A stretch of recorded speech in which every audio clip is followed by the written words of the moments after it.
Look, colleagues, it gives me great pleasure now to introduce a good friend of mine, a personal friend of mine, a great friend of our movement, somebody that's stood up for industry, for our members, for trade unionists, for workers, not just in terms of struggle, but in terms of putting together a viable alternative industrial strategy to support business and manufacturing industry in particular in a different economy.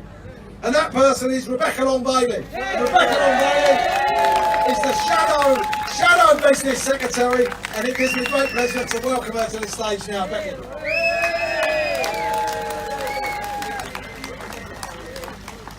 Oh, thanks for having me. Now you can probably tell from my accent, I'm from up north. And where I'm from, we're proud of manufacturing, but we also know the destruction that loss of manufacturing from our communities causes. So I'm heartened to see so many people out today. And we've got people from the Honda plant itself, people from right across the community, we've got representatives from right across the trade union movement, and we've got people who've come from all corners of the UK today to support this cause. And I had a look at the petition a few days ago to see how many signatures were on there, and it was reaching 15,000 signatures, and that was on about Monday this week. And all those people who signed that petition, and all of the people who've been out today, they're supporting Honda workers because they know that we've got a world-class plant here and a world-class workforce, and that is worth fighting for. We also know that Honda is one of the linchpins in British automotive manufacturing.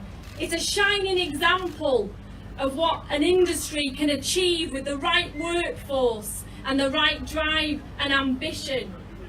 And we also know the impact that it has on our communities. The fact that we have generations of families working there, paying their mortgage through their wages, clothing their children, and we know the destruction that could be caused right across Swindon and in the surrounding areas. But what sometimes fails to factor in this whole economic equation is that this economic shock won't just be felt here in Swindon. It will ripple right across the UK. 15,000 jobs, both at the plant and right across the supply chain. 1.5 billion knocked off our national GDP. 48 million pounds gone in tax. Money that should have been going to our NHS and our public services. So the economic consequences of this decision are absolutely devastating. So it's critical that the government, that everybody that we can possibly speak to realises the economic importance of this plant.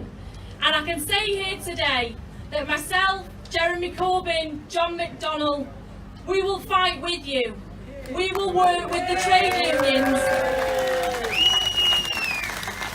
And we'll even work with government, and being very nice to the government today, to put forward that package that will make sure that Honda changes its decision. But it's not just about keeping one plant open, it's about recognising that manufacturing is not just in our national DNA, it's key to our economic destiny.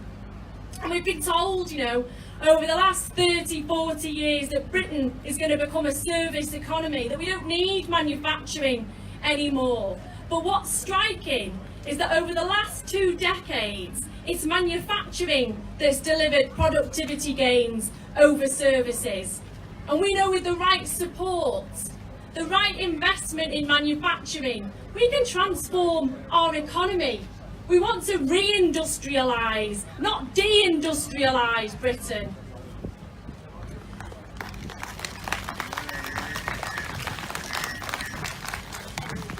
Now I know I'm preaching to the converted here in Swindon today because you get that already. So what do? Well, we fight. We've heard fantastic speakers saying the same thing today. What demands are we going to make on government? Well, firstly, we know that Honda say they need an electric vehicle market. So let's give them one. Let's make sure that we invest in the infrastructure that we need to spur on that investment. Charging points in every street, in every town, in every village, in every city. That we incentivise people to buy electric vehicles, and not just electric vehicles, other low carbon vehicles such as hydrogen and other fuels that other manufacturers across the UK might be considering. We also need to use the huge power that the government has and our public services to buy their vehicles from Honda and other British manufacturers. Because the biggest thing that government can do is to support our own British industries and workers here in Britain. We also need to see support right across the supply chain. We've got fantastic innovation in relation to batteries and future battery technologies here in Swindon. But we don't want those jobs to go overseas in the future for the manufacturing process. We want to make those batteries here, create more jobs, a bigger supply chain and a better future for everyone in Swindon and right across Britain. Now we all know that Europe and indeed Britain, if we get our industrial strategy right, will transition to electric and low carbon vehicles quicker than many other economies in the world. So we know it makes sense for Honda to stay here, and they know that it makes sense to stay here. But what we need to do now is to encourage government to put together a bold and radical package that changes the directors' decisions, but that also provides a package not just for Honda, for every single automotive manufacturer in the UK. Because our car industry has always been the jewel in the crown of British manufacturing. And we're not about to change that story anytime soon. So solidarity, keep going, and we'll win this.